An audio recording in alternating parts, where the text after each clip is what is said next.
மூசிகவாகன மோகனகஸ்தே சாமனகர்ண விளம்பரசூத்திர வாமனரூப மகேஸ்வரபுத்திர விக்ரமநாயக பாதநமஸ்தே. கஜானபூதம் கணாதிஜபிதம் கபிச்சஜம்பும் பலசிரபசித்தம் உமாசுதம் சோக வினோத காரணம் நவாமி விக்னேஸ்வரபாத நமஸ்தே. அன்பார்ந்த ஜோதிட வல்லுநர்கள் அனைவருக்கும் வணக்கம். சோதர ஆர்வலர்கள் அனைவருக்கும் வணக்கம். சோதர சொந்தங்கள் அனைவரும் வணக்கம். அஸ்ட்ரோ ஸ்ரீராம்ஜி பேசுகிறேன். இந்த வீடியோவின் தலைப்பு கிரகங்கள் நட்சத்திர பாதத்தில் வர்க்கோத்துவம் பெறும் நிலை. கிரகங்கள் நட்சத்திர பாதத்தில் வர்க்கோத்துவம் பெறும் நிலை. 12 ராசிகளில் கிரகங்கள் சரம் சரம் உபயம் என்று 3 உரியாக பிரிக்கப்பட்டு இருக்கின்றன.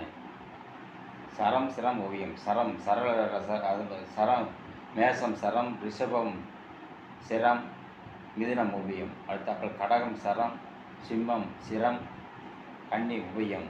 அடுத்தாப்பில் துலாம் சரம், விருச்சிகம் சிரம், தனுசு உபயம்.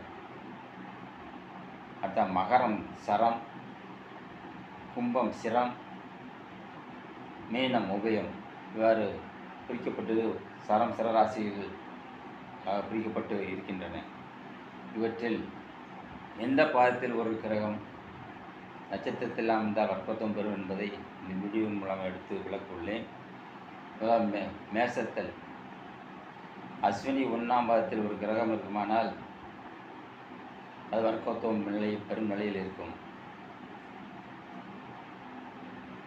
இதை எவ்வாறு கூறணும்னால், சரராசியில் ஒரு கிரகம் இருக்கும்னா 1ஆம் பாதத்தில் இருக்கும்னா வர்க்கோத்துவம் நிலை அடையும், வர்க்கோத்துவம் பெறும்.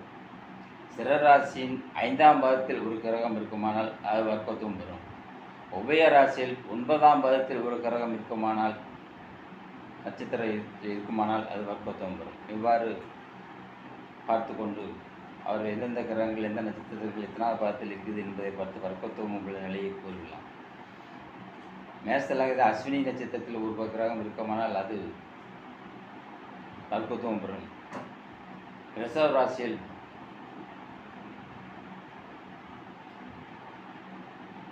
ரோஹிணி நட்சத்திரத்தில் 2ஆம் பாதத்தில் ஒரு கிரகம் இருக்குமானால் அது வர்க்கத்துவம் நிலை அடையும்.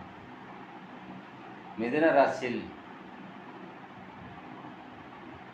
புனர்பூச நட்சத்திரத்தின் 3ஆம் பாதத்தில் ஒரு கிரகம் இருக்குமானால் அது வர்க்கத்துவம் பெறும்.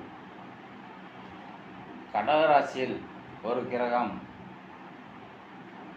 புனர்பூசம் 4ஆம் பாதத்தில் ஒரு கிரகம் இருக்குமானால் அது வர்க்கத்துவம் பெறும். சிம்ம ராசியில் ஒரு கிரகம் பூர நட்சத்திரத்தின் 1ஆவது பாதத்தில் ஒரு கிரகம் விற்றிருக்குமானால் அது வர்க்கத்துவம் பெறும். கன்னி ராசியில்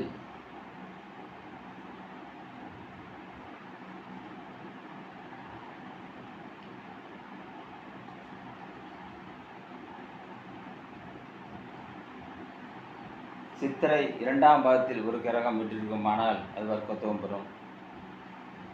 துலா ராசியில் ஒரு கிரகம் சித்திரை 3ஆம் பாதத்தில் விட்டிருக்குமானால் அது வர்க்கத்துவம் பெறும். விருச்சிக ராசியில் ஒரு கிரகம் அனுசர் 4ஆம் பாதத்தில் விட்டிருக்குமானால் அது வர்க்கத்துவம் பெறும். தனுசு ராசியில் ஒரு கிரகம் உத்திராடம்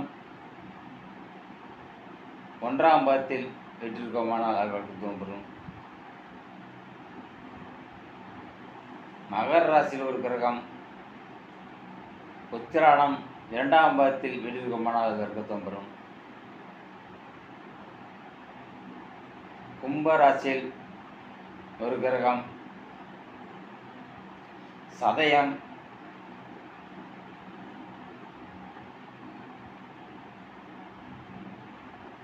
3ஆம் பாதத்தில் விட்டிருக்குமானால் அந்த கிரகம் வர்க்கத்துவம் பெறும். மீன ராசியில் ஒரு கிரகம் ரேவதி 4ஆம் பாதத்தில் வீற்றிருக்குமானால் அக்கிரகம் வர்க்கத்துவம் பெறும். இவ்வாறு 12 ராசிகளில் எந்த கிரகங்கள் எந்த நட்சத்திரத்தில் பாதத்தில் இருந்தால் வர்க்கத்துவம் பெறும் என்ற நிலையை தங்களுக்கு தெளிவாக எடுத்துக் கூறியுள்ளேன். இவ்வாறு பார்த்து வர்க்கோத்துவம் கிரகங்கள் என்ன செய்யும் என்றால், ஒரு ராசியில் ஒரு கிரகம் நீசம் பட்டிருந்தாலும் அந்த கிரகம் ராசி மனையிலும் அம்சத்திலும் ஒரே வீட்டில் வீட்டிற்குமானால் அது வர்க்கத்துவம் பெறும். இந்த வர்க்கோத்துவம் பெறும் நிலைகள். இந்த வர்க்கோத்துவம் பெறும் கிரகம் அந்த கிரகத்தின் தசை நடக்கும் காலத்தில் நீசம் பட்டிருந்தாலும் பகைப்பட்டிருந்தாலும் பிரச்சனை இல்லை. அந்த ஜாதகருக்கு வர்க்கோத்துவம் பெற்றிருக்கு என்று நிலையில் அஞ்சாதகரை மேன்மையான நல்ல நட்புகளை வழங்கி மேன்மையான நிலைக்கு எடுத்து செல்லும் என்று கூறிவிடலாம். உச்சம் பெற்ற கிரகம் வர்க்கோத்தம் பெற்று நடந்தால், ஒரு கிரகம் உச்சம் பெற்று அந்த கிரகத்துக்கு பௌர்ணமி சந்திரன் பார்வையும் பெற்று சுக்கிரனுடன் இந்த சுக்கிரனுடன் சேர்ந்த அதை விட சுக்கிரனுடன் சேர்ந்து இருக்குமாயின் அக்கிரகம் வக்கிரமும் வர்க்கோத்துவம் பெற்றிருக்கும் நிலையில் அந்த கிரகமானது அதிகமாக சுகத்துவம் பெற்று அந்த ஜாதகருக்கு சிறிது நட்பநிலை அதிக நட்பநிலை வழங்கும் என்று எடுத்துக்கொள்ள வேண்டிய தேவையில்லை. அதிக நட்பநிலை வழங்காது.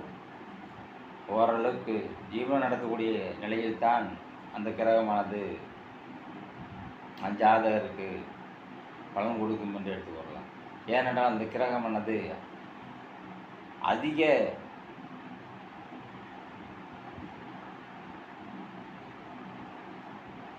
சூத்துவம் பெற்றுவிட்ட காரணத்தால் அக்கிரகம் தனது பலன்களை குறைத்துத்தான் செய்யும் என்று சோதிட சாஸ்திரம் கூறுகிறது. ஆனால் நீசம் பெற்ற கிரகமோ பகைப்பட்ட கிரகமோ தனித்து நின்று நீசம் பெற்றாலும் பகை பெற்றிருந்தால் ஒரு கிரகம் வர்க்கத்துவம் பெற்ற நட்பநிலை வழங்கும். ஆனால் ஒரு பகை பெற்று நீசம் பெற்ற அந்த கிரகம் பாவத்துவமாகிய ராசிகாலத்திலிருந்து பாஞ்சகடத்தில் வர்க்கத்துவம் பெற்றிருந்தால் ஓரளவுக்கு ஜாதகருக்கு நட்பநிலை வழங்கும் என்று எடுத்துக்கொள்ளலாம். அதிக நட்பநிலை வழங்க தகுதியற்ற நிலை இருக்கும் என்று எடுத்துக்கொள்ள வேண்டும். இவ்வாறு வர்க்கோத்தம் பெற்ற கிரகத்தின் நிலை இந்த வீடியோ மூலமாக விளக்கி கூறியுள்ளேன். இதுவரை யாரும் கூறாத வீடியோவாக கருதப்படுகிறது. நன்றி, வணக்கம். இந்த வீடியோ இத்தனை முடித்துக் கொள்கிறேன். வாழ்க வளமுடன், வாழ்க பிரபஞ்சம். அனைவரும் நலமுடன் வாழ இந்த அஸ்தோ ஸ்ரீராமஜியின் வாழ்த்துக்கள். உணர்த்தப்படும் சோதனம் இதில் இருக்கிறது என்று 10 ஆண்டுகளுக்குள் இந்த பிரபஞ்சத்தில் உணர்த்தப்படும் என்று நான் உறுதியாக இருக்கின்றேன். வாழ்க வளமுடன்.